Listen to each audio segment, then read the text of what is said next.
Yay Networks.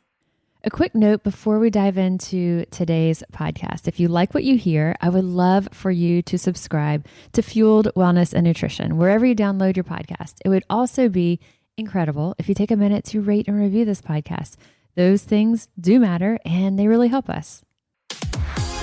I'm Molly Kimball. Welcome to Fueled, a wellness and nutrition podcast. I'm a registered dietitian and nutrition journalist with a passion to help people live their strongest, healthiest life possible. In my weekly TV segments and columns, there's a limited amount of time and space to cover everything, but there's so much more to share. This podcast is my opportunity to dive deeper into the topics you want to know about.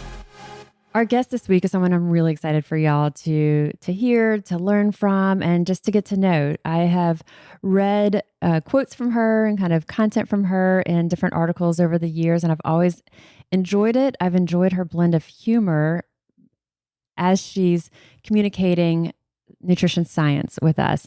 She also has a blog that is incredibly informative and also very entertaining to read.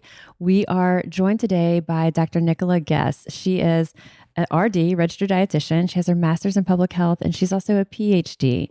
She is a clinical and academic dietitian based in London. She's a researcher at the University of Oxford. She's registered as a dietitian in both the UK and the US. And in addition to all of that, she runs a private practice where she works one-on-one with clients to help them reach their individual goals. So a person who just so much to learn from, so much experience here. So welcome, Nicola. Thank you for joining us. Hi, Molly. Great to talk to you. So this is our first time talking. I'd messaged you, we'd emailed, and so I'm grateful. I also mentioned we're going to be heading to London soon, so I'm hoping that we might be able to get together for a walk and talk or a coffee. So that'd be nice. The scope of what you do, tell us about that. You know, working as an academic dietitian, working in the research space there in London, kind of what does your day-to-day look like as a professional? So it varies. So I work at the University of Oxford as my main job. So Monday to Thursday, I'm doing primary research. So we run clinical trials. We have in our department a special interest in interventions like programs for obesity management, for remission of type 2 diabetes, that are very much about, can we implement this into the health service? So that's my Monday to Thursday. Friday, I have a private consultancy. So I work with a couple of brands that I'm passionate about. And then Saturday mornings, twice a month, I run my clinic. So it's really great. It's varied. I find the combination of academic work helps me be a better dietitian. But then being a dietitian and seeing patients actually informs my academic work as well. All of it ties together. So, and I love how organized it is. It doesn't feel it some days, I can promise you. So as you and I are recording this episode, it is a Friday. So thank you for fitting me into the consulting day. No worries. Yeah, no, I love that. It's a really fun mix, of what you have. Running the research projects, what are some of the, what are the scopes of studies that you'll have? Are you, is it a lot of, I guess, what do those look like? Do y'all have patients who are on site for different studies? Is it self-reported, a lot of the data that y'all are looking at? A mixture. So one of the things that's really great is we do research in primary care. So that's, I guess, in the US, it's like a family doctor. Mm-hmm. So we develop interventions that can be delivered by very oftentimes untrained staff, or we train them up. That will be done within a GP's practice. But we also do studies where we have a clinical research unit on site. So we'll have participants come in. And so, like I said, it's a bit of type 2 diabetes. So remission is a really big thing here. But we're also getting into nutrition and mental health. So we're looking at how we can manipulate diet to help with treatment-resistant depression. And that's another stream that we're doing.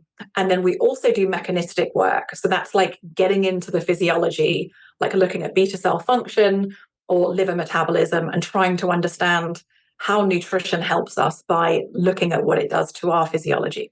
You and I are going to be talking about timing, food timing, meal timing, kind of the macronutrient sequencing of the order that we eat our foods. But before, I'm really interested in the research y'all are doing on mental wellness, nutrition and mental health. What are y'all exploring there? So we're looking at a ketogenic diet at the moment.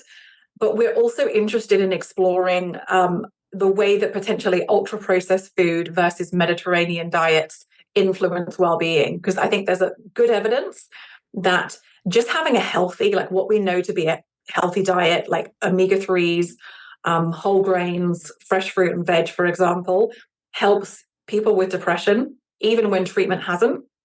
And then on the other side, it's looking at the way our current diets, like the UK and the US, pretty much have like a standard American diet. People call it SAD, which is quite a good acronym.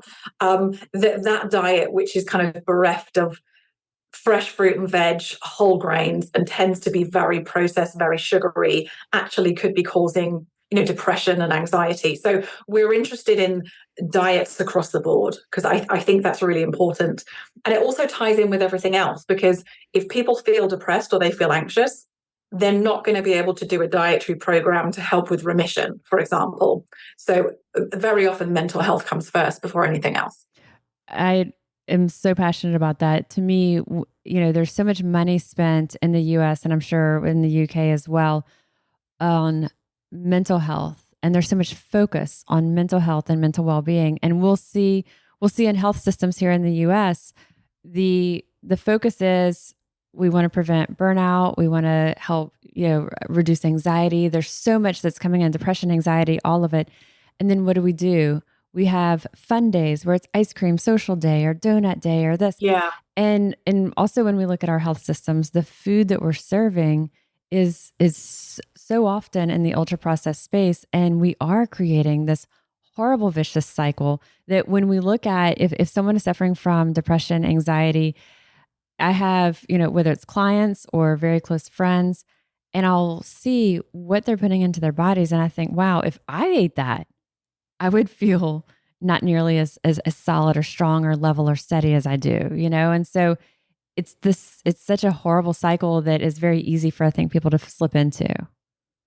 Yeah, no, I agree completely. And I think especially in young people, because if you're feeling overwhelmed and anxious, like when kids are at university and they've, got all of these worries anyway, because it can be a worrying time. And then on top of that, they're exposed to this diet, which is really unhealthy. That's what they're consuming. And like you say, it's just a negative spiral. And the self-soothing, that immediate, rapid, what might feel like a self-soothe from these foods that we're choosing. In the short term, It feels like it's giving us a benefit, but in the long term, it's the opposite. For our listeners, I'm going to link to a couple of podcasts that we've done specifically on ultra-processed foods as it relates to anxiety. And I think if that's something that y'all want to hear more about, we've got that. I know that Dr. Guess, also, you have a great blog post I saw about ultra processed foods. And you were like, I think that you started it with like, outrage is not enough. Like there's not it was something that was like, there's so much to say there. So we'll link to some more on that you can read from Nicola Guess, and also a researcher. Have you looked at any of the research with Ashley Gerhardt and the food addiction scale? I'll send you that. I think you would just be interested in it. Yeah, no, definitely. Send me that. It's some work that she had done through, I believe it's called the Yale Food Addiction Scale. And so I think it would be hand in hand with what y'all are looking at. But yes, so sorry, y'all, we're digressing a little bit but I actually think it kind of ties in with what we're looking at. So what we're first going to dive into with Nicola today is the timing and when we eat certain foods and how much does it matter? And a little bit of what we were talking about with those ultra processed foods are things that are super refined, very low fiber, often high sugar, high white refined carbohydrates. And if you think about if you ate, we call them cookies. Dr. Guess calls them biscuits. Yeah. Great translation. And so if we had that, we kind of get that a minute ago, we said kind of that self-soothe, or you may get that little rush of kind of the feel good, that calming sensation. But what happens very quickly is we plummet. And when that happens, we're looking for more or more of that carb, or that carb with some salt and fat for that pick me up. But the ultra processed foods, that cycle we were talking about, part of what could help us break that cycle is surrounding it or maybe edging it out with other foods that are rich in fibers, proteins, vegetables, fats. And so talk with us a little bit about the the article that I saw that you were quoted in, I think the headline was protein and veg before our carbs. And so why? Why does it matter? Okay, I mean, let me just start by addressing, I think there's ultra processed food, like the foods that you were describing. So you call them cookies, we call them biscuits. I don't think there's anything you can do with those foods or dress them up in any way that they are ever anything but an unhealthy treat. So I think that's important, because I see online there's someone called the Glucose Goddess who kind of shows you how you can have a cake, and if you either have her supplement, don't buy it, or something to stop the glucose rise on the cake. Like, a cake is a cake. It's full of sugar, it's full of fat, it has zero nutrition. So you cannot dress those foods up and make them healthy by meal ordering. So I think that's important to clarify. But with regard to food ordering, so this is the idea. And really, it's based around the glucose response. So when people are designing diets based on food ordering, my understanding is this is based on evidence, and it is good evidence, that shows that if you have veggies first, or protein foods first in particular, you can lower the glucose rise to the carbohydrate component of the meal. Now, that's true. That does happen. And it's very, very useful in type 2 diabetes. And the reason is that in type 2 diabetes, your blood glucose will be high enough that it is causing damage. So the glucose can contribute to the development of microvascular and macrovascular disease. So microvascular is things like retinopathy, which can cause blindness, and neuropathies, which in the legs, for example, could eventually lead to amputation. So it's very, very serious. So anything you can do in diabetes to lower your glucose is going to help. And the great thing about meal ordering is you don't have to change what you eat. You just need to change the order. So it's a really useful tool in diabetes, type 2 diabetes. When it comes to people without type 2 diabetes or without pre-diabetes, I don't recommend it. The reason being that glucose is never going to get high enough to matter. And I do worry slightly that with people like the Glucose Goddess and others, we are turning meal times into scientific experiments where people are over-focusing and worrying about things that really don't have much of an impact. So in general, I mean, I'll come to behaviorally why it might be a useful thing to meal order. But in general, I really reject the idea that people without diabetes should meal order to reduce their glucose, because glucose isn't something you need to worry about. And also, in general, I think in terms of helping a patient change behavior or educating the public on nutrition, the best thing most people could do is have half of their plate, like at mealtime, so lunch and dinner in particular, fill it with veggies. So if half your plate is veggies, you are at least 50% of the way onto good nutrition. So I think that's important to note. But I said there is a behavioral component to meal ordering, and I hadn't thought about this really until I had a conversation, I think it was with the New York Times journalist, and she had spoken to other people, other dietitians and other doctors, who'd said maybe it just kind of helps people to focus on getting the right nutrition first. So like protein is necessary, you've got to have it. Veggies, etc. I said that's a really important component. So maybe if you focus on eating those parts of the meal first, then you get that signal that you're maybe getting full, and you might reduce the amount of carbohydrate that you have. So overall, you're consuming fewer calories. And for most people, that's probably going to do them a bit of good too. Right. There's only the filling up on, or quote, filling up on the things that are really nourishing us. So to kind of translate into what this would mean if you're looking at a meal. So if you've got a piece of salmon, you've got some broccoli, let's say you have some sliced avocado, and then you have a pasta, whether it's whole grain or white, you have a pasta, rice, potato, or whatever. So you've got your protein, your veg, some fats, and your starch there. What we're talking about is simply what order we're having those. And so I think a lot of times if you think about when you sit down to a meal, especially at a restaurant, the free stuff that comes out to the table is often the carbohydrate. It's that bread, it's the chips, it's whatever that is. And so what we're talking about is making that shift. When we're talking about the macro sequencing or the meal ordering, it would be, okay, let's have that protein, veg.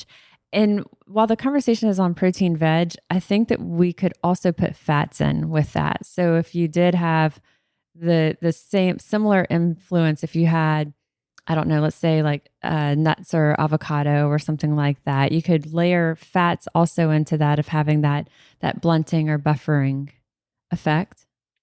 Yeah, I agree. And I think it's about, because when you said fat, I thought you were going to kind of say butter or just having loads of olive oil or something. But and just to clarify, like in type 2 diabetes again, because there is a difference. In type 2 diabetes, my recommendation is doing this to lower your glucose. And in that case, having fat again, like for example, a salad as a starter with olive oil over it is a great idea because that will work the same way. And I love that you mentioned like nuts and avocado, because to me, I consider them plant foods. So yes, they're high fat, but it's like they're high fat plant foods. Right. And I think that's really useful because they're so nutritious. And I think, yeah, I agree with you. I think that's a great thing to, if you're waiting for food to come, to nibble on some nuts, to nibble on some olives is a great way of filling up on healthy stuff. And when we look at things like going back to whether it's salmon or whatever, let's say our plate of salmon, broccoli, some sliced avocado with a little bit of, spice or seasoning on it. And then let's just say for the sake of it, it's a pasta or rice or couscous type dish. When we are sitting down to eat that, there's only so much when we eat things like that salmon, the broccoli, the avocado, our fullness cues are so much more heightened, so we're going to eat that salmon, that broccoli, that avocado, and we may feel like, I feel pretty satisfied. But if we start with that pile of rice or pasta or the insides of that baked potato, it's a lot easier those foods are so low fiber, they're so refined, they kind of go back into more of that kind of the processed, or if you're looking at a white pasta or something like that, you're looking at more of that processed foods. It doesn't fill us up so quickly. So we can eat a lot more of those things before our fullness cues start to kick in versus the other side of that plate. And so when we're talking about the meal ordering or the macronutrient sequencing, kind of going through the two different ways, and I'm kind of restating, Nicola, as you said it. So if for someone without diabetes, our reason for doing that would not be to manage your glucose levels. It's not to avoid those spikes, because for someone without diabetes, when we eat carbohydrates, we're going to have a normal rise and then a normal drop after a meal. But more about, let's focus on getting that good stuff into our bodies first. And then I've had so many clients over the years who have noticed it themselves. Whenever I do that, and they're not calling it meal ordering or macronutrient sequencing, but they say, when I have protein first or fat first, those are typically the two that they'll notice, because a lot of times they may notice it as with a snack. When I eat that first, followed by the carbohydrate component of the snack, I'm feeling fuller longer. Yeah, my sister-in-law, she has a golden retriever, and Ella was obese. Ella was pushing 100 pounds and joint problems and all. And so she has lost, like, she's in the 60s now of pounds. And my sister-in-law does intermittent fasting with Ella. And that was after everything she tried, intermittent fasting with her dog, but with a dog, it's different because you can control it.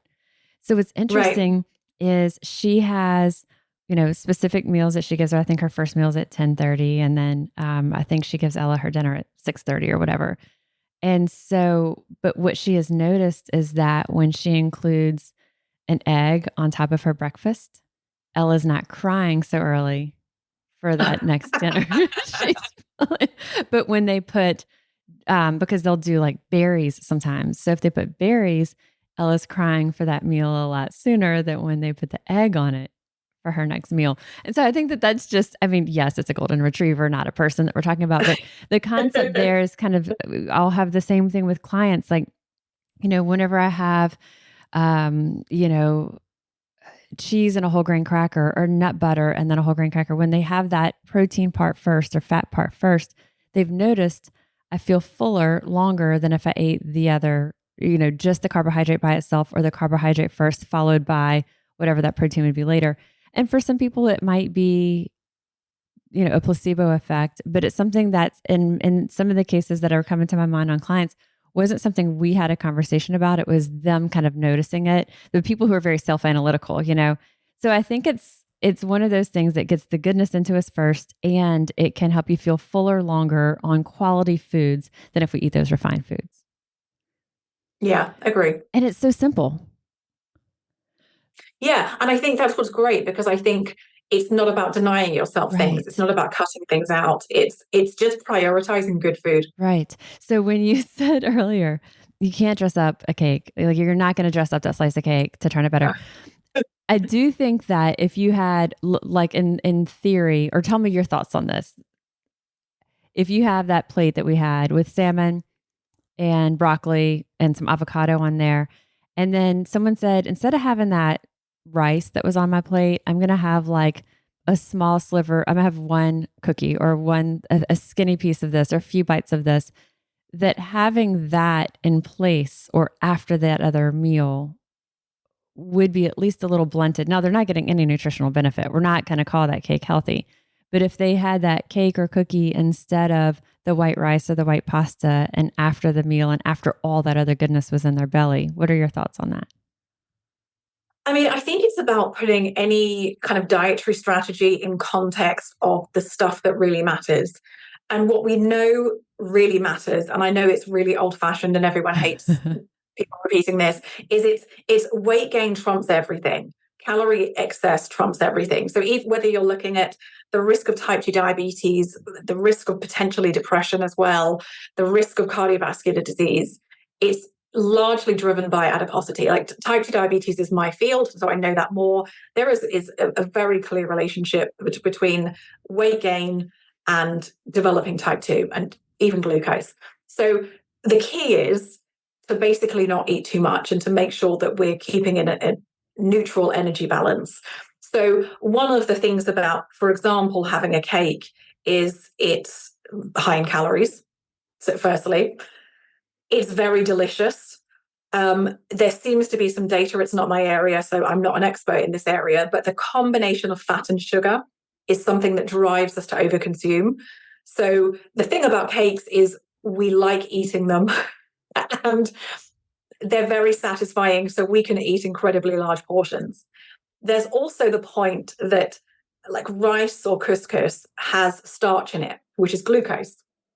A cake will have sucrose in it, and sucrose behaves differently. So sucrose in excess can cause insulin resistance, independent of weight gain. So that's why cakes are just not a health food. There's no dressing it up. Cakes will never be better than rice. Cakes will never be better than white rice.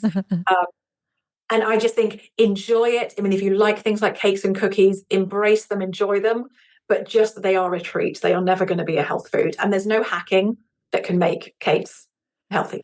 There's people that I've seen too, and I've come to have a high respect for it, that as a dietitian, I used to try to encourage them, like, because when they would have an all or nothing approach to it, it made me sad, that they would say, I can't have that. And I would say, well, but do you really want to live the rest of your life like never having that? And so we would try to find ways that, again, that skinny sliver or a little bit of this.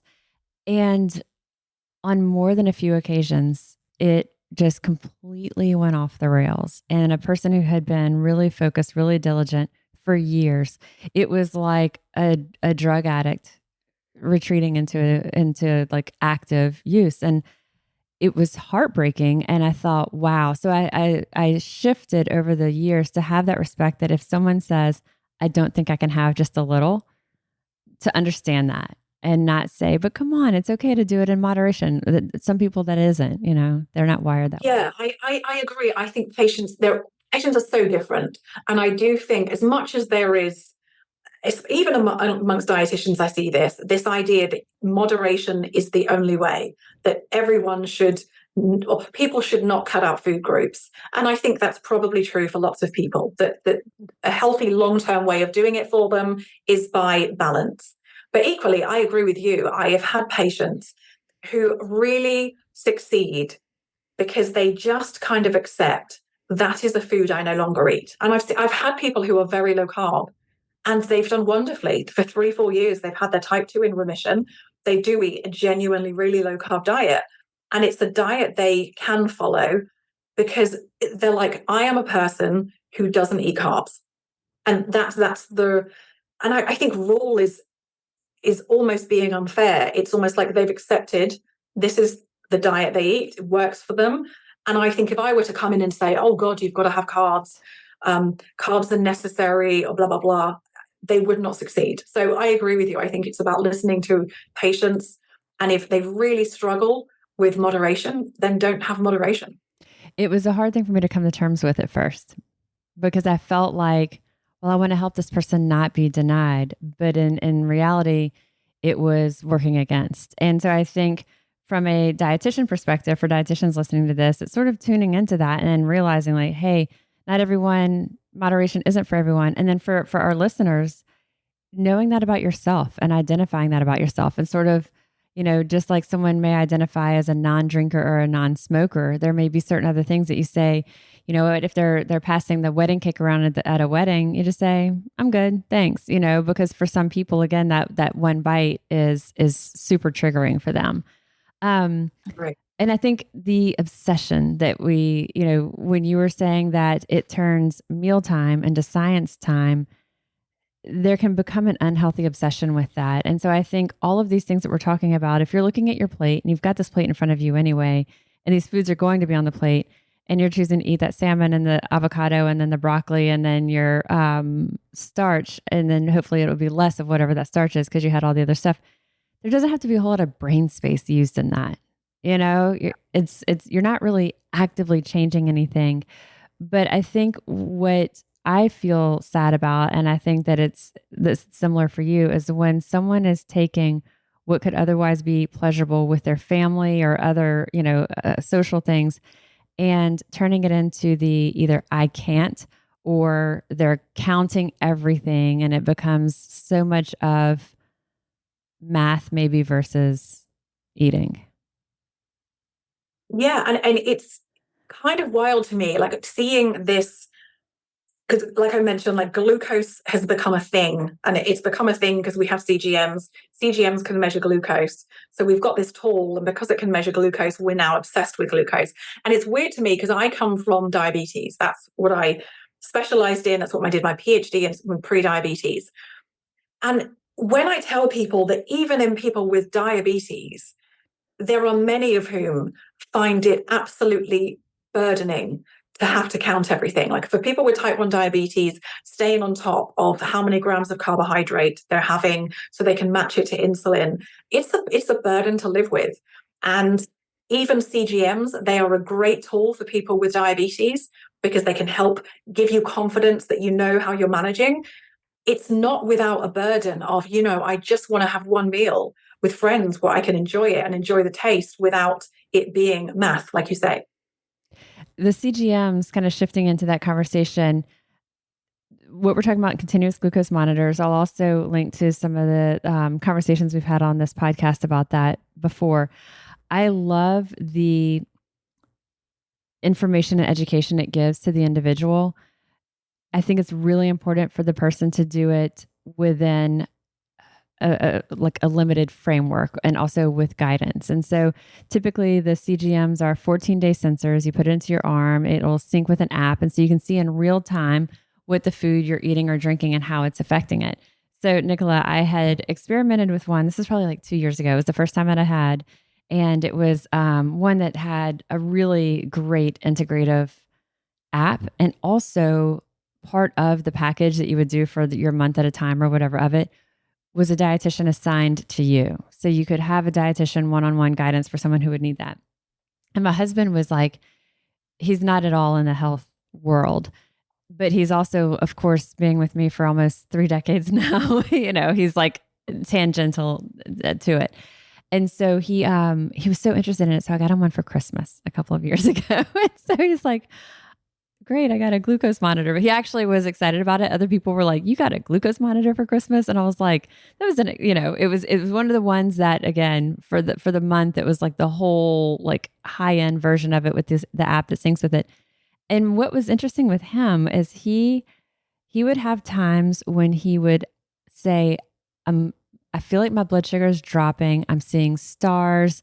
And he was like, I thought, gosh, he seems like so dramatic about this. But it was really interesting because with the CGM, we were able to see that if he ate just say a normal amount of what someone might otherwise consider a normal amount of carbohydrate with some protein fat before he was doing a workout, he would drop from, let's just say, 110, 120 into the 50s in about a 10-minute time. And it was that transition drop that was leaving him feeling sweaty and stars and stuff. And so it helped him to see, this isn't what I'm doing before my workouts is not working. And it allowed him to experiment with some different things until he was able to find solutions that kind of kept him level and steady during those workouts. But it also validated for him how he was feeling. It kind of showed in black and white, okay, like I'm not just imagining this, Yeah. And so I think CGMU, I mean, CGMs are so new. I wrote an article on this for a diabetes publication, and I called it CGM use in people without diabetes, an evidence-free zone, because they are so new. That's true. Basically just have anecdote. We don't have, high quality evidence. And in general, here are my views on CGM in people without diabetes. We have to be very careful about what we think they're telling us because of how varied glucose is. And so many things will affect your glucose response to a meal that have absolutely nothing to do with what was in that meal. So, for example, just to give you two examples, what you eat the evening before will massively affect your glucose response to a breakfast. And the effect of exercise on glucose is also crazy. So we now have data, depending on how fit you are, you'll get crazy glucose responses during or after exercise. We also know that you will have immediately following exercise kind of an acute, we call it insulin resistance, where you'll have an exaggerated response. The day after, you are very insulin sensitive. So whatever you eat the day after exercise normally will have a very muted glucose response. So it's kind of crazy. So one of my big concerns about CGM use is that people think it's telling them what foods they can and can't have. And it's very difficult just using CGMs to figure that out. If we look at big data sets, I don't think it's convincing yet that people respond to the same foods differently to other people. But the example you gave, I think, is the one place where actually CGMs could be very, very useful, because reactive hypoglycemia is something that is very difficult to pick up. It requires like an oral glucose tolerance test very often with insulin measures as well. It's got to be done under controlled conditions. You've got to fast. You've kind of got to sit there in the doctors for a long time to get stuff measured. And I think your interpretation of that it just gave your husband validation for like, I think this is happening. I feel terrible. And your husband isn't the only person I've heard this from. And it just is like, oh, that's why I feel rubbish. Whenever I get that massive, massive drop and you're getting vasomotor symptoms, so you're sweating, you're getting dizzy. I think this is where CGMs could have, I won't call it diagnostic because I don't think you can diagnose on it yet officially. So let me be careful with my wording, but at least giving you an extra clue of something's going on here that doesn't feel great. Let me fix it. And letting you see when you're trying to fix it, how much that impacts it. Okay, let me make this change. Let me see what the impact is the next day or the next day. And like you said, there's so many other factors from our exercise to our level of fitness, even things like our sleep, our stress, all of this is going to affect glucose levels. So it isn't as simple as, let me keep a food log and see. There's so much else. Another element that I think I've seen benefit from is one where people have certain foods that they're eating that there's a level of like, oh, I don't think this is that good for me, or they're they're making the assumption about certain foods, and it can kind of bring a peace of mind about it, perhaps that when they do have these things that perhaps they had a level of feeling, and sometimes it might even be as strong as you could use the word guilt around it, and then when they have this, go, wow, that didn't really affect it nearly as much as I thought it would, and so there can be certain things that can bring a peace of mind to someone. Another area that I've really seen it encourage people is to see the influence that movement has on their glucose levels. So when they eat a meal, their glucose levels go up and they're kind of hovering high. And on the days that they put a walk in after that meal, to be able to see just how effectively that drops it. So there's things that can be little motivators or encouragers along the way that someone could be really tuned into how they feel. And if they're not, this is sort of giving them a little like outside window into themselves of, oh, okay, like if I'm moving after this food versus just sitting. Yeah. So there are two things I think about that. So I think the first to really clarify, and it goes back to what I was saying about food ordering, is if you don't have diabetes, glucose actually tells you very little about your metabolic health and certainly your overall health. Like if I were to say to assess someone's overall health or metabolic health, what would I look at? Resting heart rate, cholesterol, blood pressure, fasting insulin, or insulin would be better than glucose. Like all of those would give you so much more info than glucose to get an insight into your metabolism. So I think that's really important. And I think this is one of the distinctions you have as an academic. And it's about letting patients make decisions based on what we know. And the one thing that worries me about CGM use and the way I see them promoted by companies is it's like, get insight into your metabolism. Like they are not going to give you insight into your metabolism if you don't have diabetes. But I think you described where I think CGMs might be really useful and that we're going to get lots of data on this. And it's as a behavioral tool, because I think you gave a really nice example. If you're exercising, like everyone knows they should exercise, but it's hard to do. And I think that short-term biofeedback of, hey, look at that. Like you went for a walk, you went to the gym for an hour, and look at what it's doing to your glucose. So I think that's great. And I also think as long as we are being careful in having patients understand, it's not about keeping your glucose low per se. But the idea, and I think this is really interesting to explore, that if you're giving someone what we know to be a healthy program, so healthy fats, whole grains, veggies, and very few refined foods and refined carbs, again, like, could that be motivating when someone's looking at, like, oh, I normally have, like, historically, lots of rice, lots of white bread, whatever it might be, and they switch to lentils, to salmon, to avocado, and they're like, oh, look at that, my glucose is better. Right. And you're not looking at the scale, in 6 months. It's going to give you some short-term, oh, I'm doing the right thing here. So I think that's something that will be maybe useful as we go on, is looking at how you compare good advice and healthy advice with the short-term biofeedback of CGM on the understanding it's not just about lowering glucose. Right. I think that's a really good point. And if someone is also a data person, again, there's people who are eager about data, and then there's people who are maybe obsessive on it. And so people who are using the different fitness trackers and different wearables, and you're looking at what is your heart rate recovery? What is your heart rate? How is your sleep quality?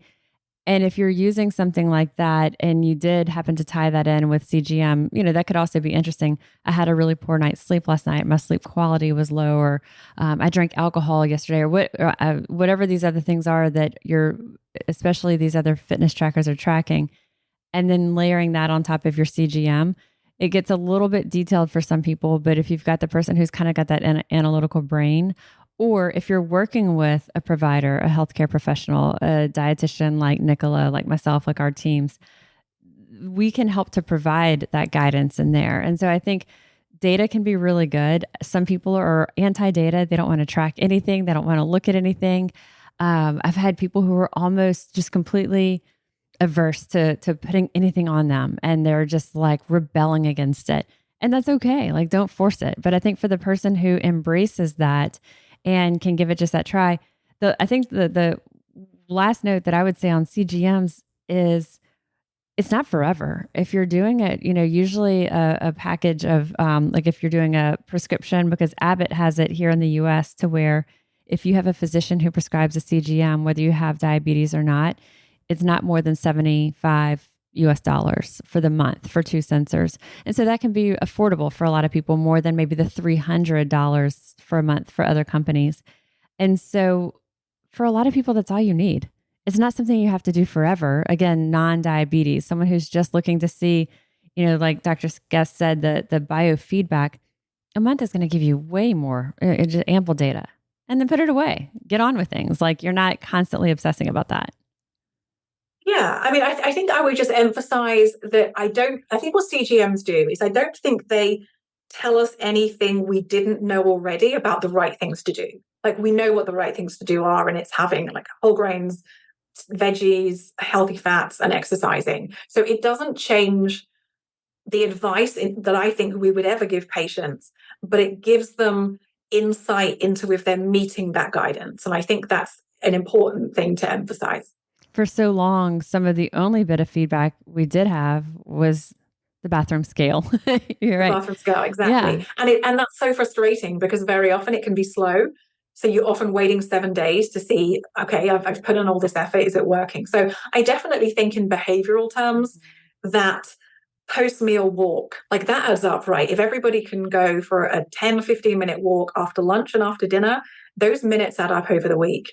And if a tool like a CGM can support people and nudge people to do that, I think that's great.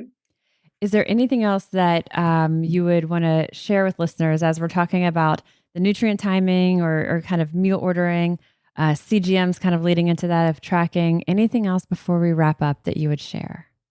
Sort of a takeaway.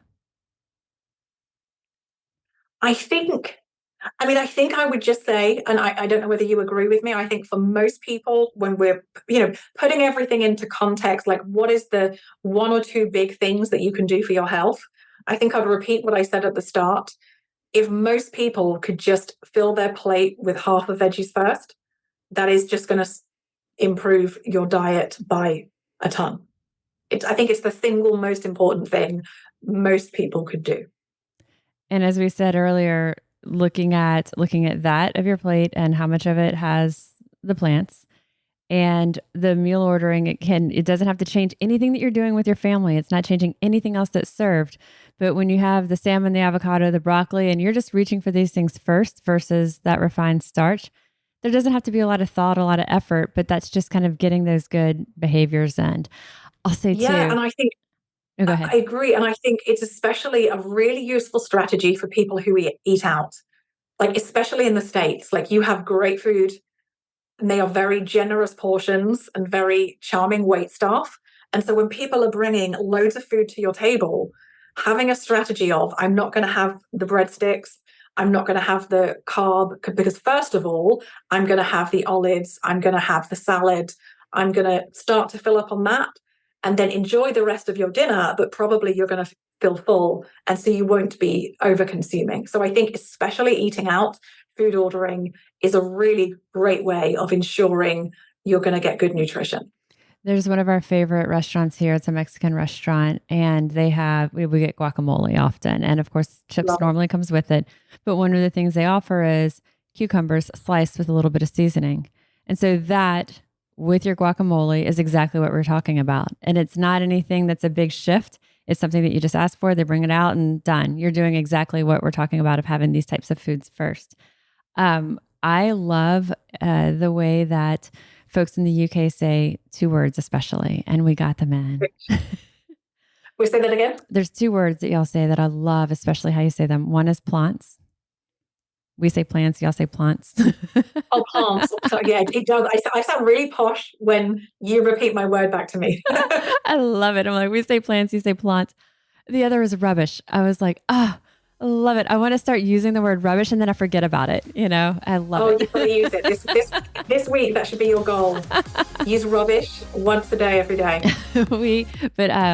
No, on a serious note, this is such useful information and coming at it from the academic space, also merged with your work with clients and looking at what does the data show us, how much of a difference are these things actually making, and how do we merge science with lifestyle without compromising the enjoyment of what we're doing. So I really, really appreciate your time with this.